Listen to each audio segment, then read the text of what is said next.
Hey, hi everyone. Hope everyone is doing well. So first, I would like to know that how is it all going? Like I know the time is quite stressful. The internship season is starting. So I would like to know from you guys how is it going?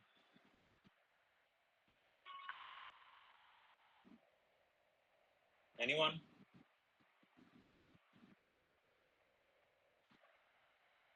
Okay, let's just begin with the session and all. Okay. So we'll discuss mainly on four topics. Firstly, the application process, the preparation strategy, then we'll discuss about the online assessment, and finally the interviews. So for the application process, I'll be talking about on-campus opportunity, and Ananya would be talking for off-campus. So for on-campus, firstly, I'm assuming that those who are in third years, all of you have already registered in the Superset portal. So firstly, keep your superset updated always. Like all the information that you feel are relevant and you like have something to put in there, just put it and keep it updated. Secondly, the most important thing is keep your resume updated. For example, let's say you give some contest today and you get a really good rank and you want to put it in your resume. Don't wait like for something to happen and then you will put. Just update your resume immediately. And one more important thing is that see that on all your devices, the resume that you have is the latest version. Because sometimes what happens is you apply from one device and the resume there might be old. So keep whenever you update your resume, make sure that in all your devices you have that updated resume.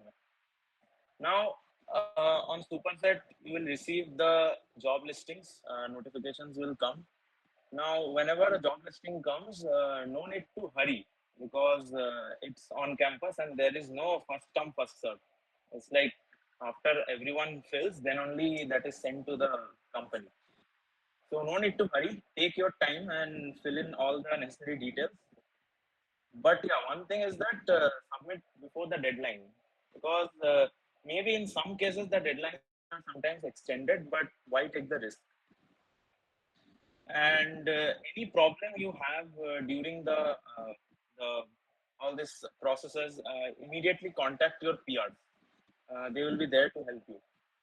So yeah, this is all about the application process for on campus. Now Ananya, if you would like to highlight on for the off campus one. Yeah, hi. Am I audible?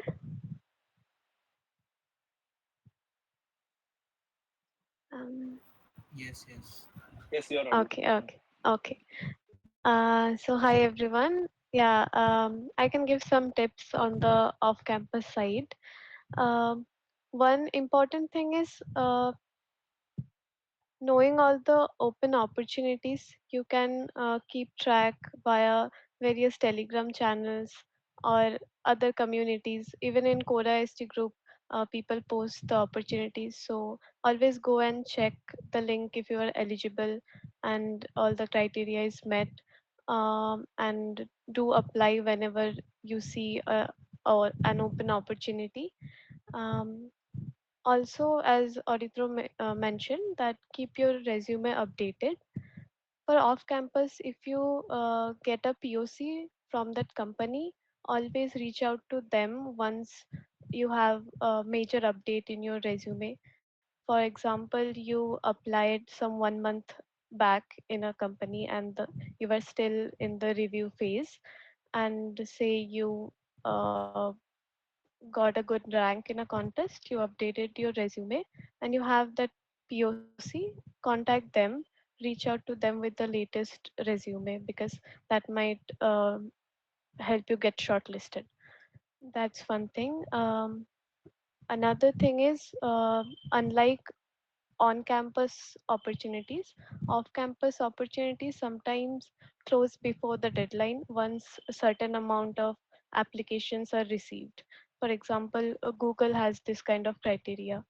So make sure to apply quick, like don't wait for too long. Say the deadline is some 1 month from the day you saw the posting. Don't wait till the deadline to submit your application. Another important thing for off campus is referral. if you can get a referral from your seniors or anyone you might know in that company, it's always good to have a referral. You can reach out to people in LinkedIn also for this purpose. Reach out to them with your resume, the job you were applying for, and why you were a good fit for the job. And yeah, the LinkedIn cold DMs work sometimes, and we have a lot of alumni in different companies, so you can always reach out to them also. Yeah, I think that's all I wanted to cover for the application process. Any doubts, you can drop it in the chat box.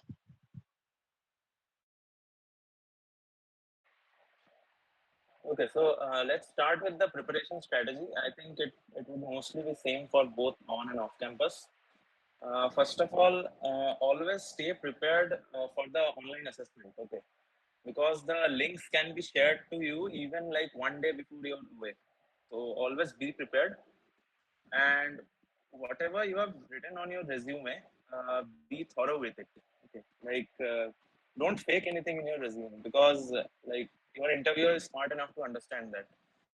And for product based companies, data structures and algorithms is like the holy grail of criteria. Okay, like that is like mandatory, and the rest of the things they vary from company to company. And then CS fundamentals, mainly like operating systems, DVMS, OOPS, and computer networks. Even if you don't know right now, just do one thing, that you may search on Google that top 50 interview questions. Just revise that, know the basics at least. That would help, because in some companies last year, like Wells Fargo and Deutsche Bank, as far as I remember, they did mention in their pre-placement talk that even if it is not done in your college, you must know these things. Then is I will come to data structure algorithms. There, some non-conventional algorithms are there, like KMP algorithm. You might have heard about wrapping card. These are pretty like non-intuitive algorithms. But sometimes what happens is during interviews they might ask you.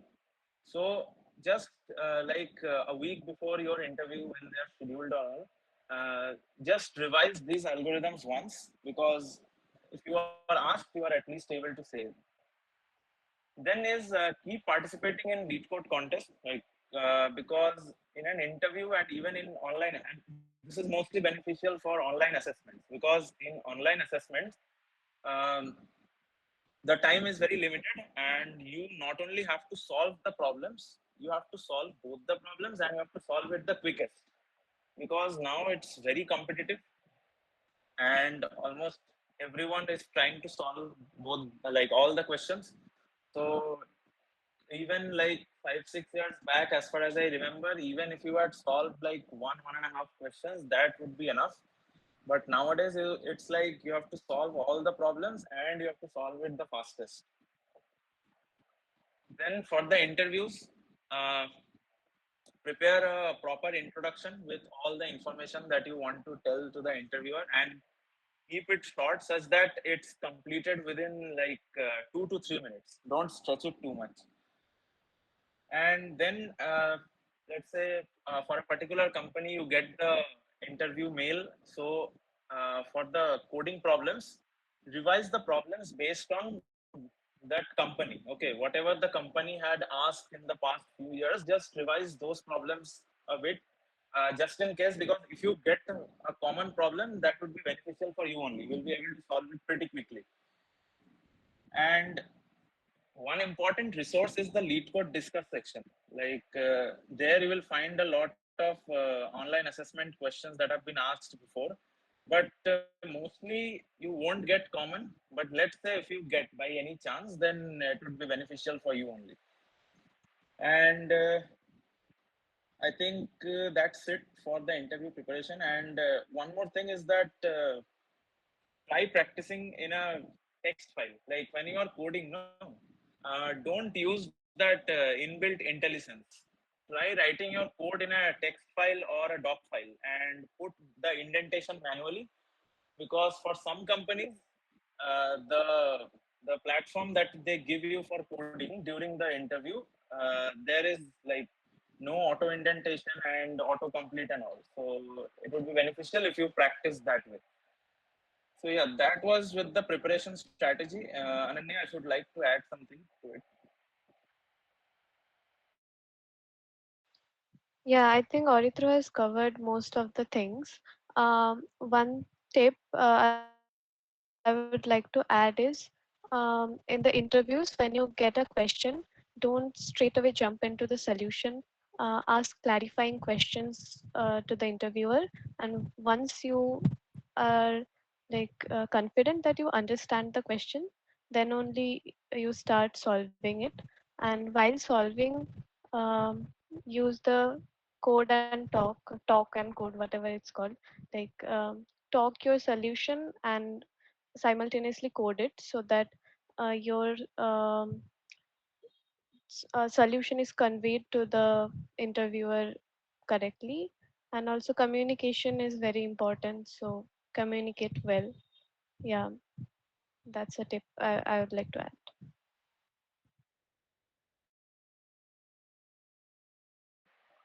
Yeah, so moving on to online assessments. So from the past few years, as I already said, that this online assessments have kind of become a gamble. Okay, like I don't know what, like how they judge everything, because last year I also saw some folks solved there were four questions in one of the companies. Some folks solved three, some folks solved all four, and some people who solved all four didn't get shortlisted, while some who solved three, they got shortlisted. So it's a kind of a mess. So try to give your best and just keep on giving contests. That's the like that would really help you for the online assessments. And one more thing is start as soon as the window opens. So mostly you will see that there is a window period like from this to this. Last year, what happened is that during our Microsoft internship OAs, there were some people who solved the problems pretty fast, but they started it like in a later half of the window. Like it's not at the beginning. So they didn't get shortlisted for some reason. So start as soon as the window opens and solve it as fast as you can.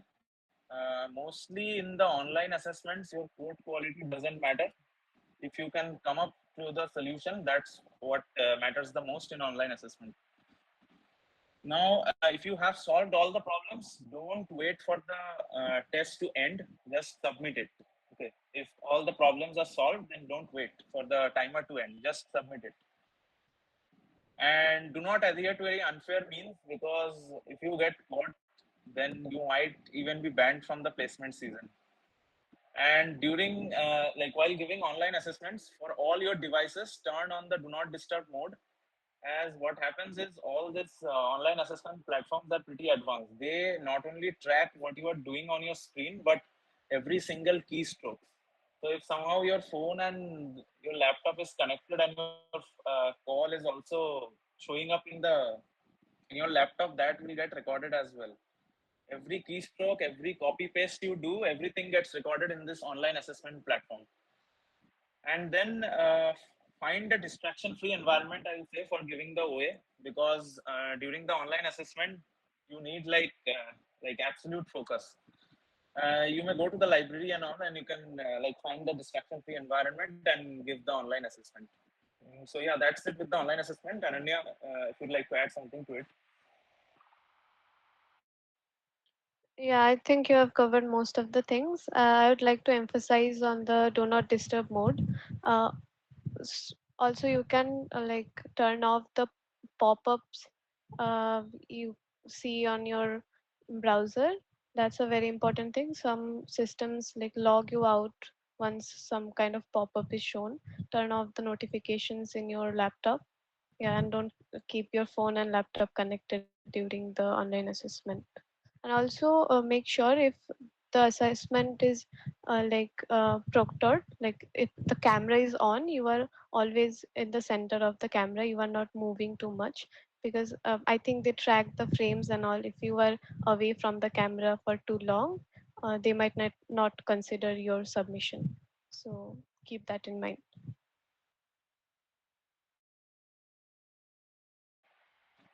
Yeah. So moving on to the interviews, what to do during an interview. Firstly, as I already said, like finish your introduction in less than 3 minutes. Now, you might be given a problem. Now, when you get the problem, if you even if you know the solution, don't jump into the most optimal solution immediately. Okay. First, ask clarifying questions. Do the brute force and build your solution from the brute force to the optimal one. Even if you know the question before and you have already solved it. And if you feel blank, like you get the question, you ask clarifying questions, still you are blank and you are not able to come up with any solution, just tell the interviewer whatever you are thinking. Because in an interview, you are there to get in, and the interviewer is there to take you in. The interviewer is never there to reject you. So always interact with the interviewer, tell whatever you are thinking. The interviewer always will give you some hints and they will push you in the right direction. Mm, so I went to this Google event and there I talked with a recruiter and he also told me that in an interview when you are not able to like solve and the interviewer might ask you a question in the form of a follow up, and that follow up is also a question, but at the same time it's also a hint to move you in the right direction. So always keep interacting with the interviewer. And once you understand the problem clearly, like the problem statement, take a test case and tell your expected solution to the interviewer to check that if you understood the problem correctly or not. And do not waste time during an interview because most of the interviews are of 45 minutes to 1 hour. And in some interviews, you may be asked up to three problems. Like you may get like one problem and two follow-ups, or like two completely different problems like that. So don't waste time in an interview. Come to the solution as fast as you can, but don't directly jump into the optimal solution. Go from the brute force. Now you might think that if you tell the brute force and you code it, then you code the optimal solution, it would take a lot of time. So mostly in interviews, when you tell the brute force solution, if an optimal solution exists, the interviewer will never ask you to code the brute force. He will simply ask you to find a more optimal solution. And once you get to the most optimal solution, then they will ask you to code it. Now, solving follow ups is always better. Don't think that if you stretch the entire interview solving one problem and you cannot get away with it. Like if they ask you follow up, solving a follow up is better than stretching the entire time with just the first question. Now, yeah, if there might be a situation, let's say I take the example of segment tree. It's a data structure. Now, let's say you don't know segment tree and the interviewer asks you a problem which can only be solved by segment tree. Now, obviously, in an interview, you can't come up with the segment tree on your own, right? So tell the interviewer honestly that you are not quite aware of this topic, but you will learn it later.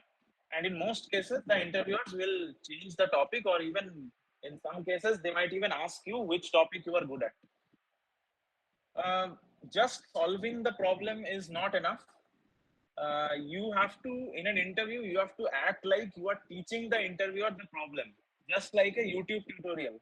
You have to explain everything in detail and don't just assume that the interviewer knows this. Just explain every single thing that you did in the problem. And even while you are coding, just during the coding, also explain each line why you did this, why you are taking this variable, and everything. The interviewer gets quite impressed when you have this much clarity about any particular problem. So yeah, that's it from my side for the interview. Ananya, I would like to add. Yeah. So I would like to add one thing is that good code quality. Once you have come up with the solution and you are coding, make sure your code is clean, neat. All the function names and variable names are following a pattern and it's readable, and there should not exist any bug or error. Yeah, it's very important to keep your code readable, unlike OA, where only thing matters is the solution. Mm, yeah. And Also, make also, sure like, you, yeah, continue. Yeah, and also make sure that you put the indentations properly.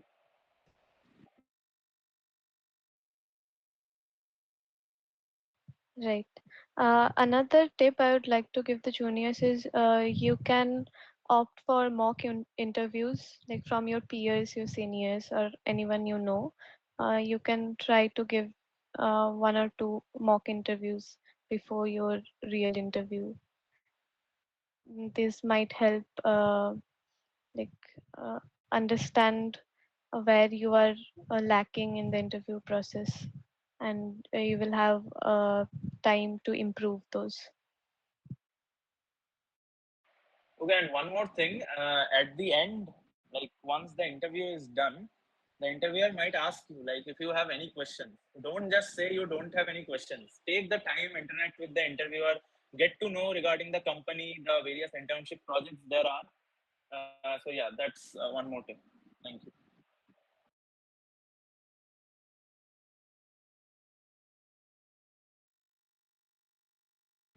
Yeah, now we may take the questions if they have any.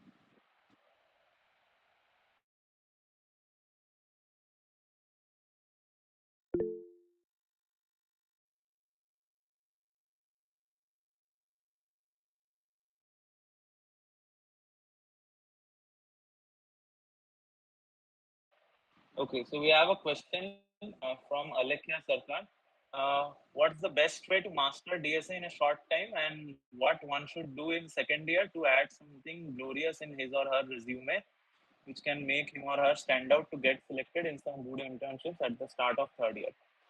Well, to master DSA, first of all, you may follow some particular sheet of curated problems first, and it's not. And while you are solving problems for a particular topic, don't wait for like don't wait for yourself to master in that entire topic and then only move to the next topic. Not like that. You can solve multiple topics simultaneously, and once you are quite familiar with most of the topics, then you start solving problems without the topic tags. That is very important, because in an interview or in an online assessment you won't be told that this is a graph problem or this is a DP problem, like that. And keep giving contests, because I think rather than solving problems within a time bound environment is more important during online assessment as well as interviews. So keep giving the lead code contests. It happens every week, Saturday, Sunday, I guess.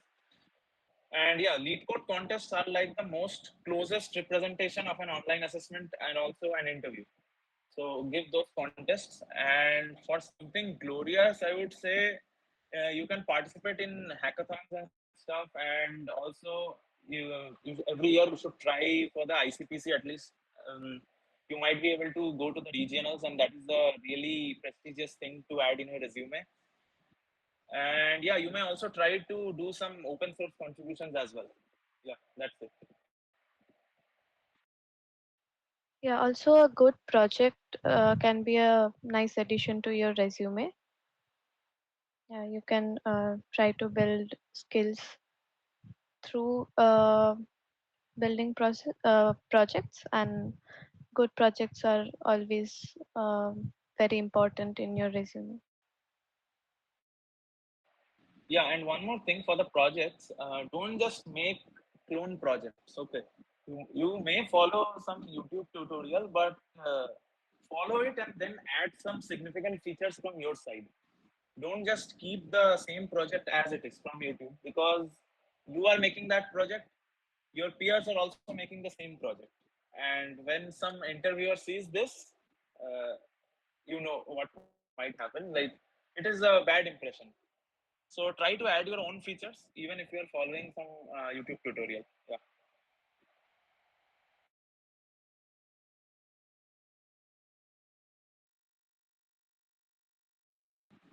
Any more questions?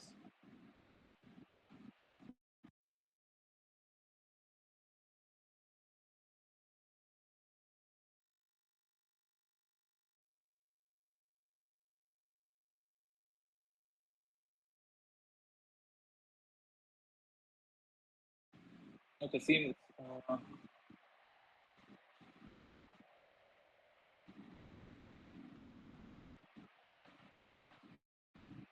Sarthak Singh asked for what kind of roles do we get internship opportunities? Uh, like there are a lot of roles. Mostly for our college, the IT companies that come, they come for software development software development engineer intern, and there are also analyst roles, I guess. Ananya, if you'd like to highlight on some other roles. Yeah, so there are very few companies which come for data science roles, and some come for data analytics. These are slightly different, but yeah, mostly on the line of either ML or data analytics. I think these three types of companies only come in our campus.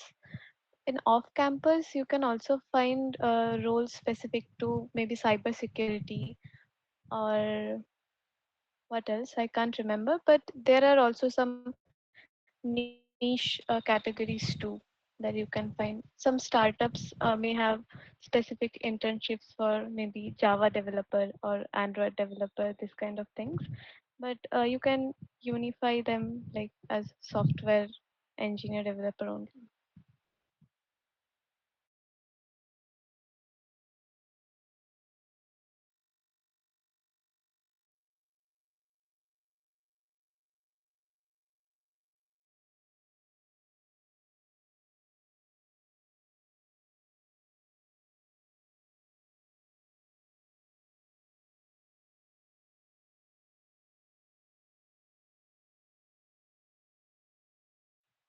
Okay, we have one.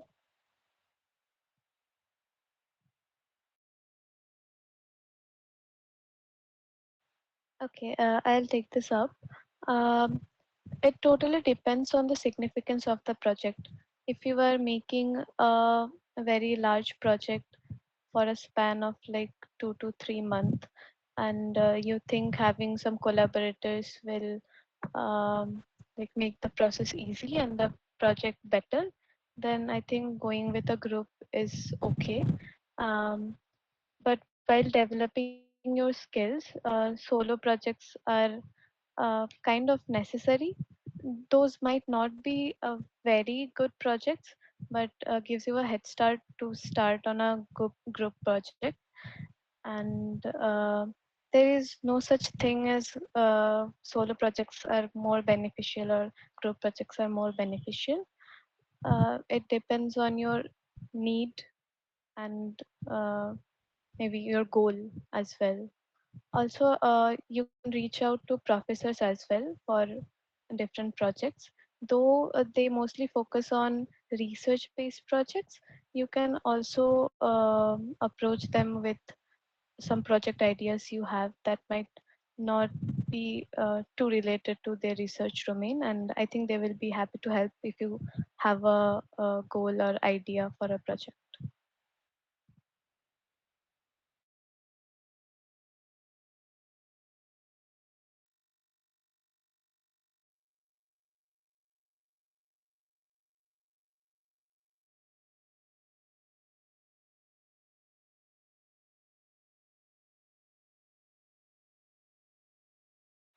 Well, you guys can keep asking the questions in the chat. You don't necessarily need to wait for us to answer a question and then only put the next question, like just for your information. Ananya, did you have any HR round last year or like in any of the interviews? So for Wells Fargo, in my previous interviews, I had a HR kind of round. Uh, yeah, do you want me to share the experience, like what kind of questions they ask? Yeah, yeah. For the HR round, if you would share the experience, like how to do there Mm-hmm. as well. Right. So after the technical interview, I had a HR kind of a HR interview. I'm not sure if that's called an HR interview, but they started with my project. Like they first scanned through my resume, and I saw they marked some portion of it and started asking me questions from there. And then he jumped into, I would say, some kind of behavioral questions. and like how would you uh, tackle this kind of challenge. They picked a topic from my resume and state a situation and how you would tackle that. And then they asked a question like, why do you think you are a good fit for this company? And once I answered that, they asked a follow up that based on what past event or situation you think your answer is valid. Like they asked me to validate my answer. So I took up a example of a project I did last summer, that during this project I showed this attribute of mine. So I basically stated that I can learn fast and I'm curious. So with a example of a existing project, I explained them how this shows that I am curious and I'm a fast learner. Yeah, I think those were the questions asked in the HR round. And then there was one final kind of round where they asked me about the company, like what I know about the company. Yeah, that's it. So, one suggestion is always go through the job description. That's pretty important for HR round. uh, Once you're selected for the interview, make sure you have gone through the JD and you understand how the company functions and what are their like vision for this role, what they actually want for this role. Make sure you understand that. Yeah, and one more thing, be prepared with those common questions like what are your strengths and weaknesses, the common HR questions we will find online. And as Ananya said, don't just tell that you are good at XYZ, also be prepared with an example.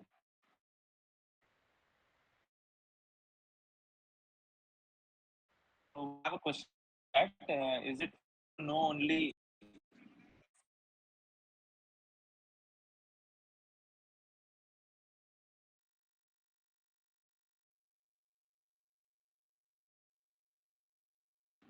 Not necessarily required because Python, as far as I know, is supported and available in most of the like interview platforms, whatever they give you.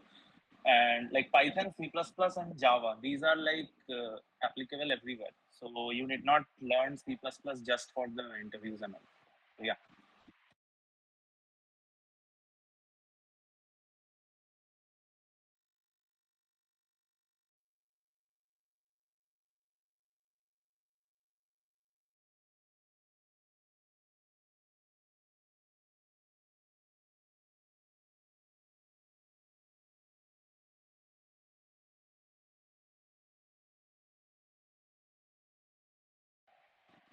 Uh, First of all, don't make your resume in some doc file or something. Use latex. That often improves like the ATS, whatever ATS reads, ATS better reads the latex format. So latex websites are like there is Overleaf. So use that website to make your resumes first, and then in your resume try putting numbers. If you have made some impact in certain thing, try to put in numbers like this much times it got improved or something because you did this. And also there are some websites where you can check the ATS score of your resume for free, so you can try putting in that, and they also provide suggestions that add this to increase the ATS score of your resume and all those. So yeah, and that way you can do, I guess.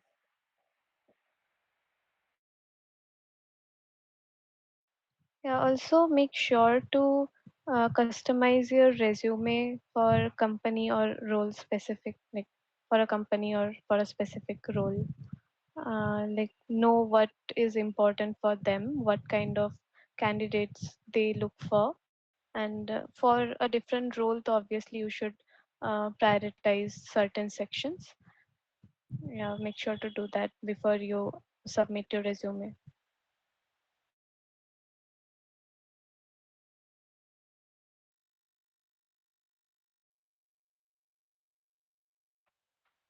For online assessment, the topics can be anything. Like there is no limit to the topic. It can. Mostly it's within like from the generic topics that you know up till graph and DP. But for Google, although the online assignments are already done for our college, they often have the segmentary problems as well. And for interviews, also prepare like all the like basic topics that are there, like array, stack, queues, linked list, doubly linked list, the queues and graphs, DPs. And for segmentary, again, like know the basics, how to write the segmentary code. Yeah, so that is it.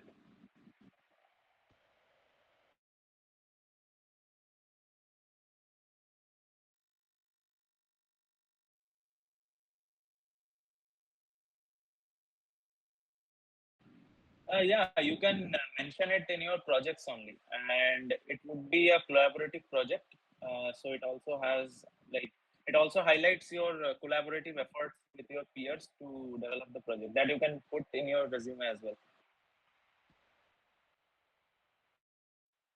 Also, when you were adding, wait for a minute, I would like to add something.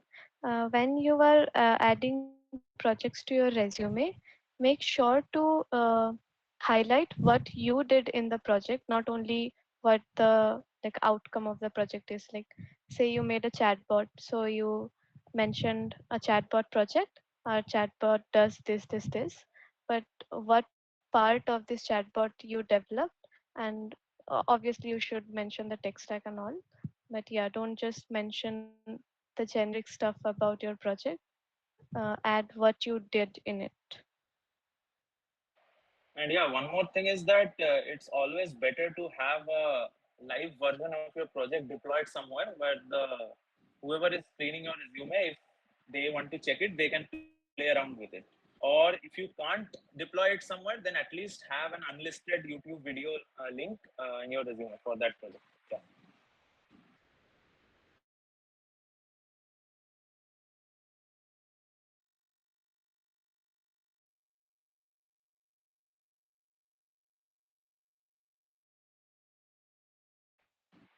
Uh, you can put those, but only if you have actively worked to improve those numbers.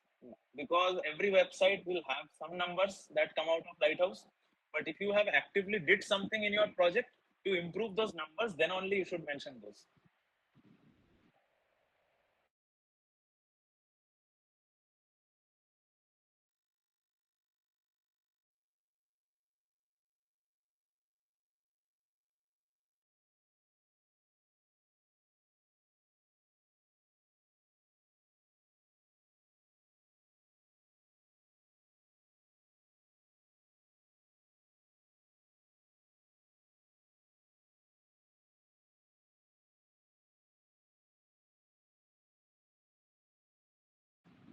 And for the resume, one more thing is that you don't have to make a very flashy resume, like with colors and everything. Keep it basic, but to the point and with clear fonts and all. Like black and white works most of the time. I mean, black and white works all the time. Okay, don't have to like put colors and all and make it very fancy. Keep it simple and read your resume once and like see it from the recruiter's point of view, like how well you can read the resume, how well you are scanning the lines, and there are proper spacing in between. So yeah, that's it for the resume.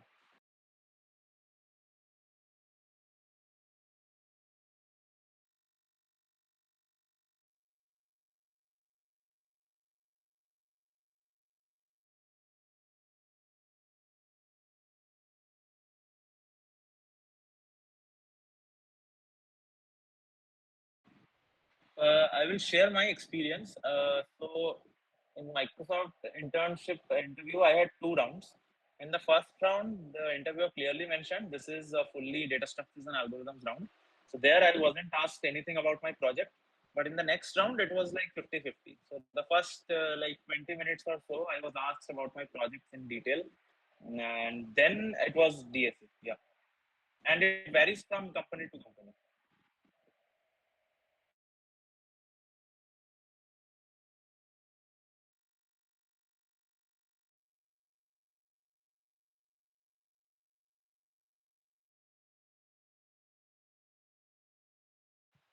Um, Alika, we had a session ML March this year.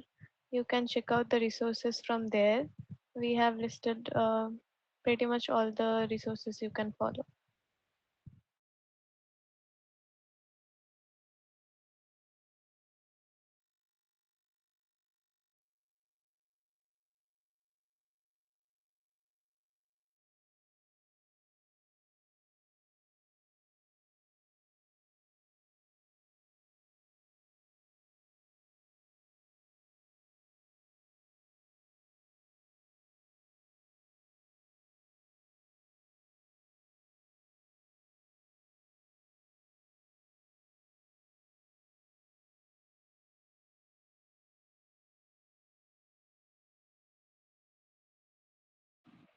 I don't think there is any difference like that for on campus and off campus. Interviews are mostly the same. Only the application process is a bit different. Yeah, I agree with Aritra. It's mostly same for off campus, on campus. One difference you can say is how online and offline interview works. The environment is slightly different, and in offline, you get to interact with interviewers better, I would say, and yeah, that can be a difference. Otherwise, it's same only.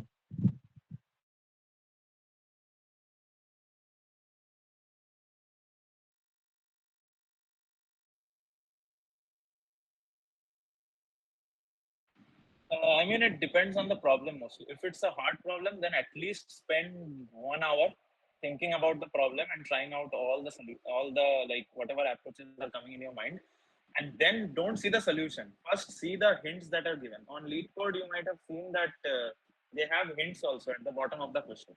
See those and then see if you can solve the problem. And ultimately, like the after the hints, spend around 15 to 30 minutes and then see the solution.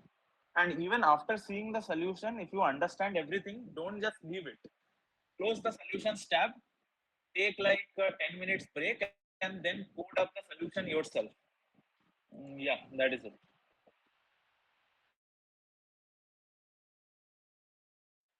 Yeah, and also if you are asking how much time you should take during interviews before jumping to the next question or asking interviewer for the next question, it kind of depends on how many questions are usually asked in that company's OA. So, like for Google or Microsoft or like this kind of companies, they usually ask two or three, as mentioned by Aritra.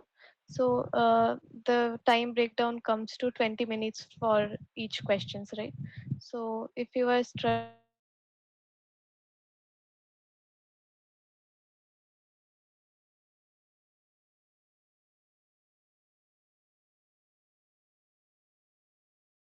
question, I think with any solution, then only ask for the next question.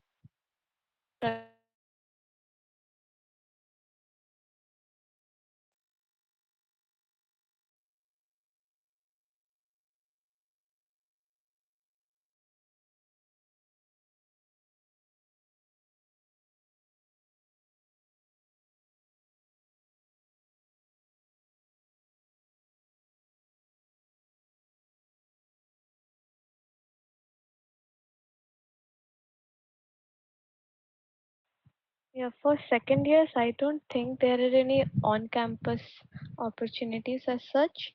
Uh, but if you want to delve into research, some of the professors here um, keep sharing like opportunities they found through their like connections.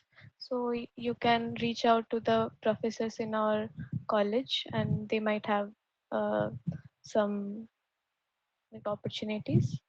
That can be a way, or for other company, like if you want to do some industrial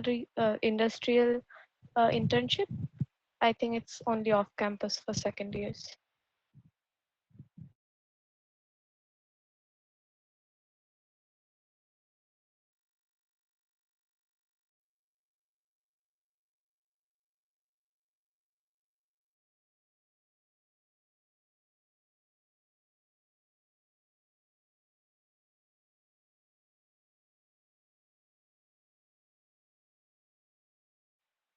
Well, I'm not quite sure what he means by approach.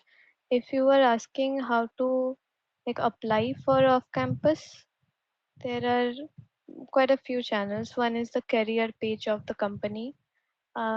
Second is you can reach out to recruiters on LinkedIn. So I'm not sure how much it works. Third can be participating in different programs, hackathons, and other opportunities. They usually come with a opportunity to give an OA or sit for an interview. So yeah, you can check out these options.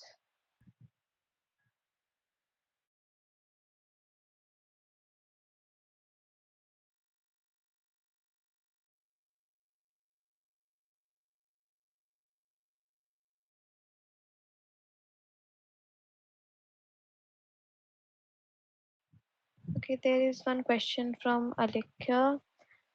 So UI UX itself is a very good topic for internship. Like few companies, they have UI UX internships. So if you are good at UI UX, you can apply for those. Uh, Video editing or other skills, I'm not very sure how relevant they are for SD roles. As already Anya said that keep your resumes like updated according to the role you are applying for. So like for UI UX designing, if you are applying for like this product based companies where the tech stack is very general, you are taken as a software developer intern. It's not like any specific role or something. In those companies, mentioning UI UX is not that much beneficial because the interviews are mostly technical. And so always keep your resume updated according to the role you are applying for. So yeah, that is it.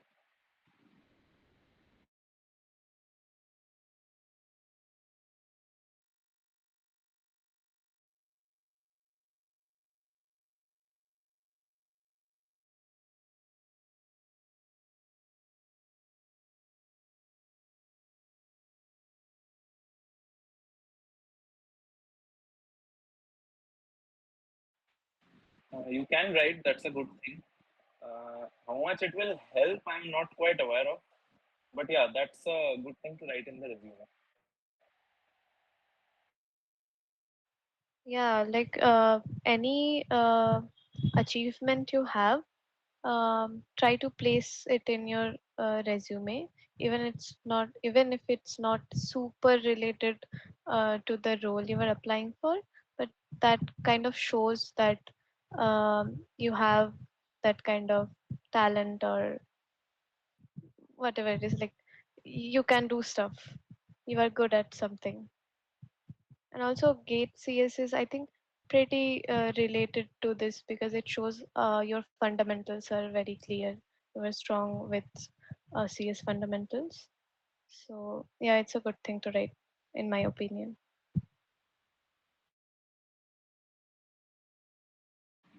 Okay, I think we did not cover what are the sections that you should have in your resume. So let's just quickly cover that.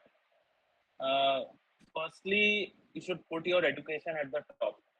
Now, which all educate? Firstly, college you should definitely write. You may wish to write the CGPA or you may not. That completely depends on is your CGPA good or not. If it's not that great, then do not write it. That doesn't matter. And then for your 12th and 10th, you can wish to write or may not. But if you don't have much to write in your resume, write those. Like those will at least fill up some space. Like don't keep the resume like at the end there is some space remaining. Don't keep it like that. After that, since most I'm assuming that most of you don't have any work experience as of now, so just after education, mention your projects. And two projects is enough.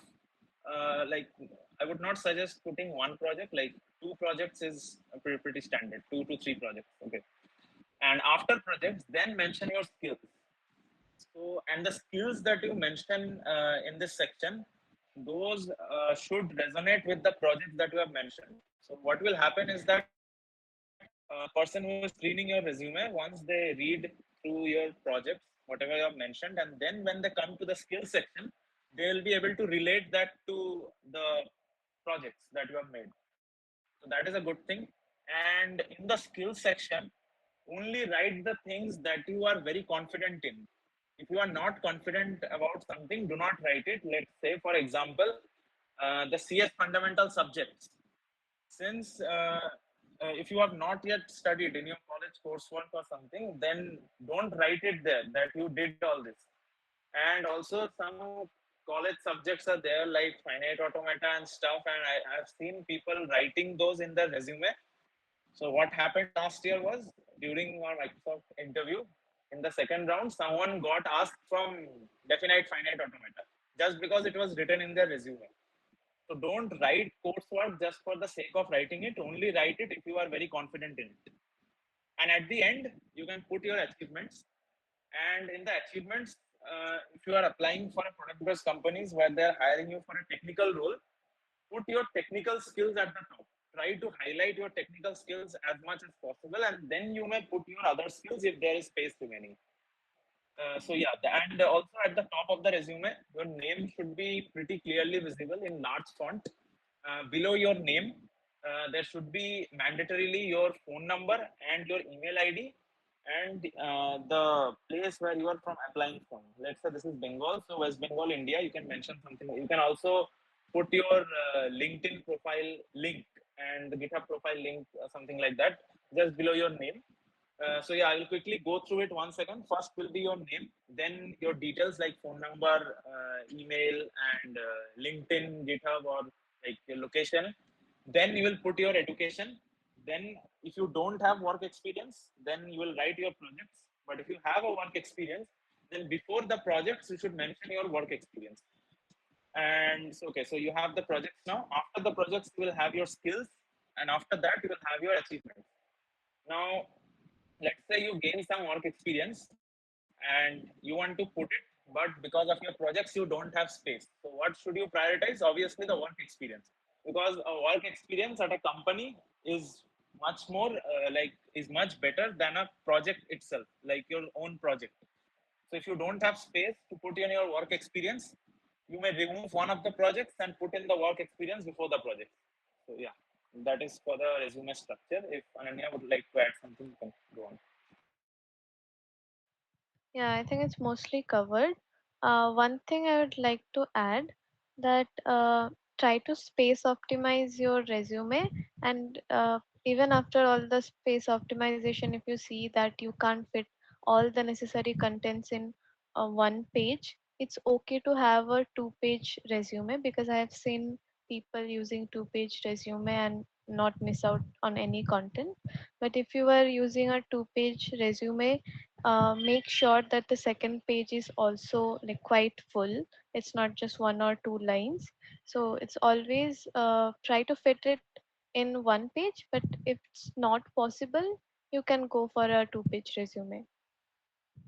And also you can bold or highlight the points, like important points, for say some numbers you are mentioning, you have got some two-digit rank in somewhere. So you can like bold those letters, and yeah, add links to everything wherever possible. Like if you have done any certification, add a link to the certificate. For your projects, obviously you should have a GitHub link or a like a deployed link for your project. uh, yeah, I think that's it. Yeah, that highlighting is very much important, as Ananya said, that making the important stuff highlighted. I talked to the recruiter at Bose, and one thing that they do is no one reads a resume for more than 10 seconds. So they will just quickly swipe through your entire resume and just see the keywords that you have written. So if you highlight the important stuff, then it would be more eye-catching to whoever is screening your resume for the first time. And once your resume is screened, then they will go through a very detailed review of your resume and see the remaining things.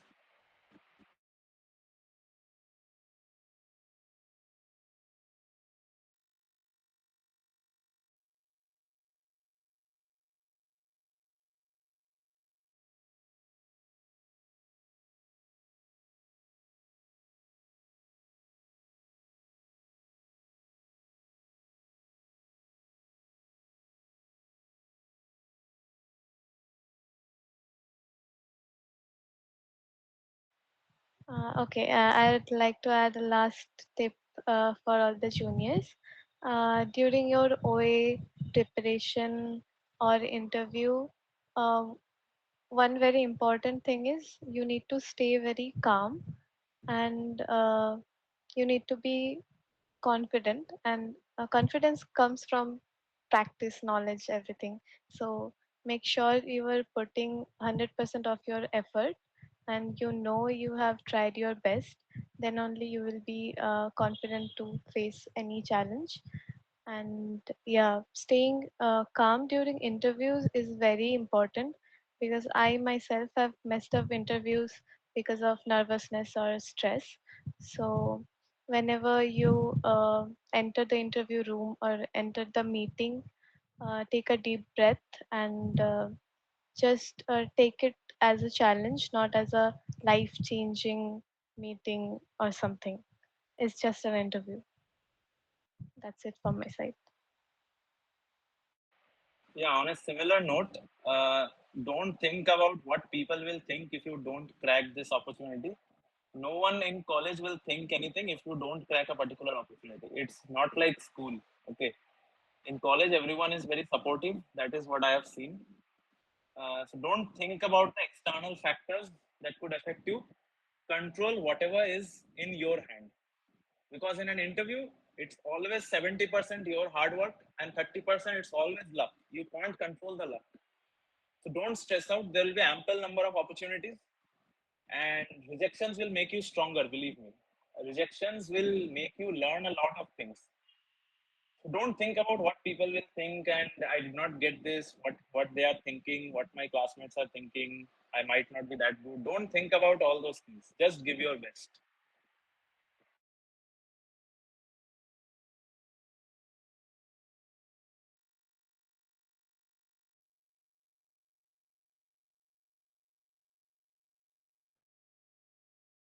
Yeah, thank you so much for having me.